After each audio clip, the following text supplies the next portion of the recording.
மறக்காம சர்ப்ரைஸ் பண்ணுங்க. தேங்க்யூ.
வணக்கம் சார், எல்லாத்துக்கும் வணக்கம். எல்லா புகழும் என் அப்பா கருப்பண்ண சுவாமிக்கே. ஓம் நமச்சிவாயா. நான் இந்த தொழிலில் வந்து பார்த்திங்கன்னா ஆலய திருப்பணி வேலைக்கு தான் ஸ்டார்டிங்கில் ஃபஸ்ட்டு போனதும் இந்த வேலைக்கு தான். முதல்ல இந்த வேலைக்கு போனது வந்து பார்த்திங்கன்னா எனக்கு ஒரு 17 வயசு இருக்கும் சார். 17 வயசில் இந்த வேலைக்குள்ளே என்ட்ரானேன். நான் இந்த வேலைக்குள்ளே போகிறப்ப சாதாரண ஒரு சித்தாலாக இந்த வேலைக்குள்ளே நான் உள்ளே போனேன். உள்ளே போயிட்டு அப்படியே நான் வேலை செஞ்சுட்டு இருந்தேன் சார். அதற்கு பிறகு பார்த்திங்கன்னா தொழிலெலாம் நல்லா கற்றுக்கிட்டேன் சார். எல்லா வேலையுமே கற்றுக்கிட்டு அதுக்கப்புறம் கோயம்புத்தூரில் ஒருத்தட்ட இந்த வேலையை நான் சம்பளத்துக்கு செஞ்சுட்டு இருந்தேன் சார். செஞ்சுட்டு என் வாழ்க்கை அப்படியே போயிட்டு இருந்துச்சு சார். அதற்கு பிறகு பார்த்திங்கன்னா அவர்கிட்ட ஒரு 10 வருஷம் ஆண்டு காலமாக அவர்கிட்ட நல்லா உழைச்சேன், நல்லா செஞ்சோம். ஒரு சரியான என் உழைப்புக்கு ஏற்ற ஒரு சரியான ரெஸ்பான்ஸ் இல்லை, அங்கீகாரம் இல்லை. அதனால சரின்னு சொல்லி அங்கேருந்து வந்துட்டேன் சார். வந்துட்டு அதுக்கப்புறம் நமக்கு சரி நம்ம இனிமேல் இந்த தொழில் வந்து நல்லபடியாக நம்மளே செய்யணும், நம்ம தான் சொந்தமாக செஞ்சால் நம்மளாக செய்யணும் அப்படிங்கிற ஒரு நோக்கத்தில் வந்துட்டேன் சார். வந்துட்டு நிறைய கஷ்டங்களை அனுபவித்து திரும்ப பார்த்திங்கன்னா நல்லபடியாக எனக்கு ஒரு முதல் முறையாக நான் செஞ்ச கோவில் வந்து பார்த்திங்கன்னா பழனியில் கீழே திருக்கல்யாண மண்டபம் சார். அந்த கோவில் தான் எனக்கு துறையூரில் ஒரு சபதியார் அவர் மூலியமாக எனக்கு அந்த கோவில் வேலை கிடச்சிச்சு. அப்புறம் அதை போய் ஃபஸ்ட்டு ஒரு முதல் முறையாக அந்த டேங்க் வாங்குறதுக்கெலாம் பார்த்திங்கன்னா மிஷினரி வாங்குறதுக்கு ரொம்ப கஷ்டப்பட்டேன் சார். கஷ்டம்னா நம்ம இது வரைக்கும் குறைஞ்சபட்சம் ஒரு 500 கோயிலுக்கு மேலே இருக்கும் சார். 500 கோயிலுக்கு மேலே இருக்கும் சார். என்னோட தனித்திறமைன்னு பார்த்திங்கன்னா ஆலயங்களில் சார் இப்போ மெயினாக தொல்லியல் துறையில் பழைய கோயில் கட்டுமானத்தை அப்படியே கொண்டு வரணுங்கிறது தான் ஒரு இதாக இப்போ பண்ணிகிட்ருக்காங்க சார். பழமை மாறாமல் அதை பண்ணக்கூடிய அளவுக்கு என்னோடய திறமையும் இருக்குது, டெக்னாலஜியும் அதுக்கான மிஷினரியும் யூஸ் பண்ணி எந்த ஒரு துல்லியமாக அதோடைய அளவீடுகள் மாறாமையோ அல்லது ஆகம விதிப்படி அந்த கோவில் என்ன அளவீடில் இருக்குது, அளவு முறை மாறி இருந்தாலோ அதை சரியான முறையில் பண்ணி கொடுத்து அந்த மாதிரி ஒரு கோயில் இது வரைக்கும் நான் செஞ்சது குறைஞ்சபட்சம் ஒரு 500 கோயில் பழமையான கோயில் இருக்கும் சார்.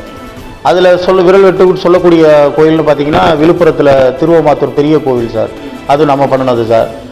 நாகப்பட்டினத்தில் இருக்க சிவன் கோவில் கடற்கரை ஓரமாக இருக்குது சார், அந்த கோவில் நம்ம பண்ணினது. தொட்டிய மதுரகாளியம்மன் நம்ம பண்ணினது சார். இங்கே நம்ம நாமக்கல் மதுரகாளியம்மன் இப்போ ரீசெண்டாக பண்ணிகிட்ருக்காங்க சார். அந்த கோயில் நம்ம பண்ணது சார். இங்கே வேதநாராயண பெருமாள் கோவில் திருநாராயணபுரம் அந்த கோயில் நம்ம பண்ணணும் சார். அதற்கப்புறம் பார்த்திங்கன்னா சேலத்தில் இருக்க சிவன் கோயில் சார், பழைய பஸ் ஸ்டாண்டு பக்கத்தில் இருக்க சிவன் கோயில்.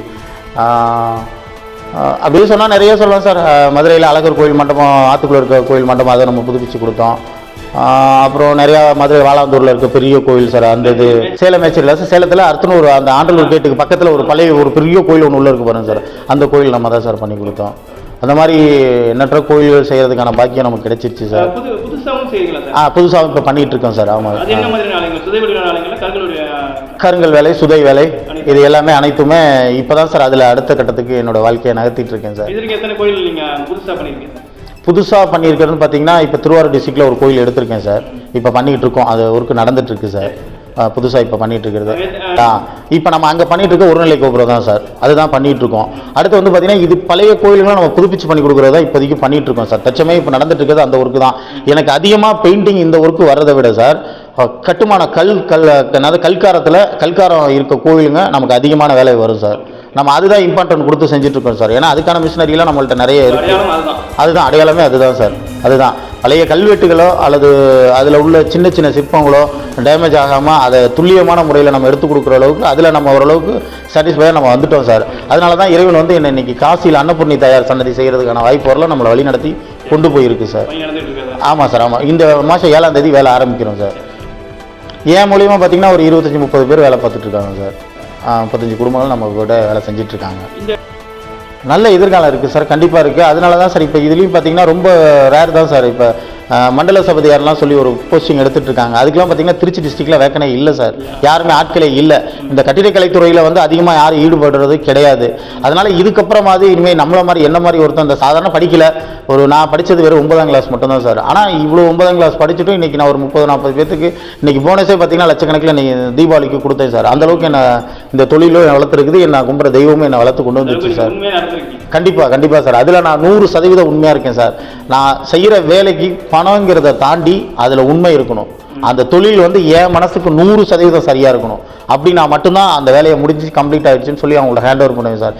எனக்கு 1% அதில் ஏதாவது டவுட் இருக்குது, இல்லை அது சரியில்லை அப்படின்னா கூட திரும்ப அதை ரிமூவ் பண்ணி எடுத்துகிட்டு அடுத்ததை செய்யுங்க அப்படிங்கிற அந்த இதில் நான் தீர்க்காஜமாக அந்த முடிவில் நான் சரியாக இருக்கேன் சார். அதனால என்னை இந்த தொழில் என்னை ரொம்ப நல்ல வழி நடத்தி கொண்டு போயிட்டுருக்கு சார். ரொம்ப வித்தியாசம் இருக்குது சார். படிப்புங்கிறது அது அதை வந்து ஒரு பேப்பரில் பாடமாக தான் படிச்சுட்டு வராங்க சார். அனுபவங்கிறது துல்லியமாக அது அடியிலேருந்து கற்றுக்கிட்டு வர்றது சார். செயல்பட்டு அது என்ன இதுன்னு ஃபார்முலா, அது நம்ம படிப்பாக அதை ஒரு ஃபார்முலாவை தான் சார் நமக்கு சிற்பக்கலையில் சொல்லிக் கொடுப்பாங்க. இது நம்ம கற்றுக்கிறதுங்கிறது பார்த்திங்கன்னா அதோடைய நுணுக்கமே வேறு சார். எப்போவுமே அந்த மாதிரி அடிப்படையிலேருந்து கற்றுக்கிட்டு வரவங்களை வச்சு ஒரு வேலை செய்கிறதுங்கிறது ரொம்ப சிறப்பாக இருக்கும் சார். நல்லாயிருக்கும், நல்லா இம்ப்ரூவ்மெண்ட்டாக இருக்கும் சார். படித்தவங்களுமே திரும்ப இதில் கீழேருந்து திரும்ப அவங்க ஒரு ட்ரைனிங் மாதிரி வந்தால் தான் சார் இது அடித்தளத்தை கற்றுக்க முடியும் சார்.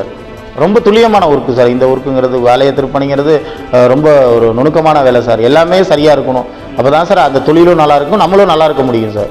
அது எப்படின்னா சார், இப்போ ஒரு சபதி வேலை செய்கிறோம் அப்படின்னா கலசத்தை மேலே நிலைநிறுத்துறது வந்து அந்த சபதியோட அவரோட கடமை சார். அது அவருக்கான கொடுக்க வேண்டிய மரியாதை சார்.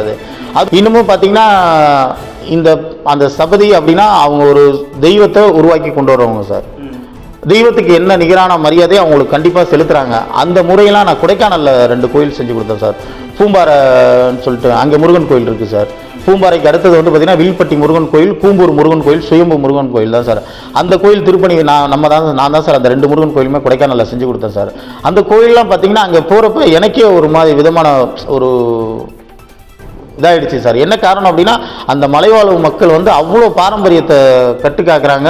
ஒரு மரியாதை செலுத்துறது விதமாக இருக்கட்டும், அவங்க ஒரு தெய்வத்துக்கு என்ன மரியாதை செலுத்துகிறாங்க அதை எனக்கு செலுத்துனாங்க சார். அதை பார்க்குறப்ப எனக்கு ரொம்ப சந்தோஷமாக இருந்துச்சு சார். மேலும் இந்த தொழிலையும் இவ்வளோ இருக்காங்கிறத அங்கே போய் கொஞ்சம் கற்றுக்கிட்டேன் சார். அந்த மக்களை பார்த்தும் கற்றுக்கிட்டேன் சார். நம்ம எந்த தொழில் செய்கிறோங்கிறது முக்கியம் இல்லை சார். செய்கிற தொழிலில் 100% உண்மையாக இருக்கணும். அந்த தொழில் வந்து நமக்கு சரியான்னு நம்ம தெரிஞ்சுக்கணும். அந்த தொழிலில் நமக்கு சரி, நம்ம செஞ்சுருக்க வேலை நமக்கு 100% ஓகே அப்படின்னு நம்ம திருப்தி இருக்கணும் சார்.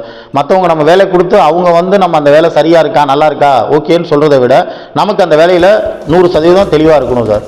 நம்ம செஞ்சுருக்க சரியாக இருக்குது அப்படின்னு நம்ம மனசாட்சிக்கு விரோதம் இல்லாமல் நல்லபடியாக செஞ்சாவே அந்த தொழில் நம்மளை பிடிச்சி வழி நடத்துங்கிற நம்பிக்கை எனக்கு இருக்குது சார். இல்லை சார், அதுதான் சார். ரொம்ப நிறைய குழுக்கள்லாம் சிற்ப சங்கத்திலே பார்த்திங்கன்னா நிறைய பிரிவினைகள் இப்போ வந்துட்டுருக்கு சார்.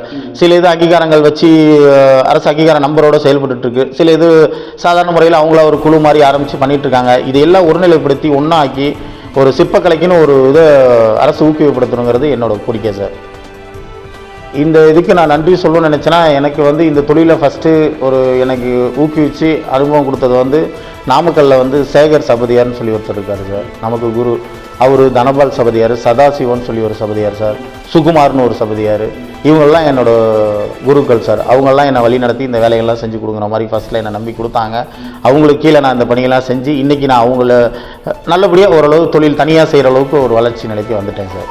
நான் ரொம்ப கஷ்டப்படுற நேரத்துலையும் ரொம்ப சோர்வாகி நான் வாழ்க்கையை ஒரு கடைசி கட்டத்துக்கு நான் போயிட்டேன் சார். ரொம்ப பிரச்சனைகள்லாம் சந்தித்து ஒரு கட்டத்துக்கு போனதுக்கப்புறம் என்னோடய மனைவி வந்து என்னை ஒரு நம்பிக்கையாக என்னை வழி நடத்தி கூட்டிகிட்டு வந்தாங்க சார். பிருந்தா அவங்களோட பேர்.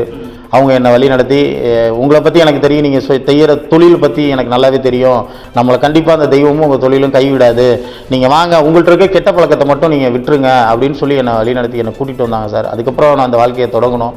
இப்போ நல்லபடியாக திரும்ப எனக்கு கிடைச்ச ஒர்க்கர்ஸும் பார்த்திங்கன்னா எல்லாருமே தங்கமானவங்க சார். அவங்க வேலையாட்கள்னு இல்லாமல் ஒவ்வொருத்தவங்களும் என்னோடய தம்பிகளா, அண்ணனா, மாமாவா, மச்சான் இந்த மாதிரி ஒரு பழக்க வழக்கத்தில் அவங்க நல்ல முறையாக நமக்கு என் கூட இருக்கனால என்னோடய வளர்ச்சி இவ்வளோ தூரம் வளர்ந்துட்டுருக்கு சார். அதுக்கு என் கூட இருக்க அந்த ஒர்க்கர்ஸ் எல்லாத்துக்கும் ரொம்ப நன்றியை தெரிவிச்சுக்கிறேன் சார். இந்த காலத்து இளைஞர்களுக்கு நான் ஒன்று சொல்லிக்கணும் அப்படின்னா, நீங்கள் எந்த வேலை வேணாலும் செய்யுங்க, எது வேணாலும் அந்த தொழிலில் உண்மையாக இருங்க. முடிஞ்ச வரல வந்து காலையில் 5 மணிக்கு எந்திரிக்க பழகுங்க. ஒரு இளைஞர்கள் இன்றைக்கி வந்து பார்த்திங்கன்னா சார், அது உண்மை சார். என் வாழ்க்கையில் நான் அனுபவபூர்வமாக கற்றுக்கிட்ட விஷயம் சார். ஒரு மனிதன் வந்து 5 மணிக்கு எந்திரிச்சு அவனோட வேலையை தொடங்கினாவே அந்த எந்த வேலையில் செயல்படணும் அதில் கண்டிப்பாக ஜெயிப்பாங்கிறது நான் அனுபவபூர்வமாக கற்றுக்கிட்டேன் சார். ஏன்னா நான் வந்து 5 மணிக்கு எந்திரிக்கணுங்கிற பிளானில் நான் எந்திரிக்கலை சார். நான் வந்து என்னோடய வறுமையில் யாராவது நம்ம வீட்டுக்கு யாராவது பணம் நான் பணம் கொடுக்க வேண்டியவங்க யாராவது வந்துடுவாங்களோங்கிற பயத்தில் 5 மணிக்கு நான் எந்திரிக்க பழகினேன் சார். அந்த வாழ்க்கை என்ன இன்றைக்கி எங்கேயோ கொண்டு போய் சேர்த்துருச்சு. அந்த மாதிரி ஒவ்வொரு இளைஞர்களும் வந்து 5 மணிக்கு முடிஞ்சவரில் காலையில் எந்திரிச்சணும் சார். எந்திரிச்சாவே அது நல்ல பழக்கம் சார். எந்திரிச்சிட்டாங்கனாவே அவங்க அடுத்த கட்டம் அவங்க சும்மாவே இருக்கிறாங்கன்னா கூட அந்த 5 மணிக்கு வர சிந்தனைங்கிறது ரொம்ப முக்கியமான சிந்தனை சார். அந்த 5 மணிக்கு ஒரு மனிதன் வந்து என்ன நினைவுகள் எதை பற்றி சிந்திக்கிறானோ அது வாழ்க்கையில் கண்டிப்பாக நடக்குங்கிறது என்னோட அனுபவத்தில் 100% உண்மையாக நான் இதை சொல்கிறேன் சார். ரொம்ப நன்றி சார். ரொம்ப சந்தோஷம் சார்.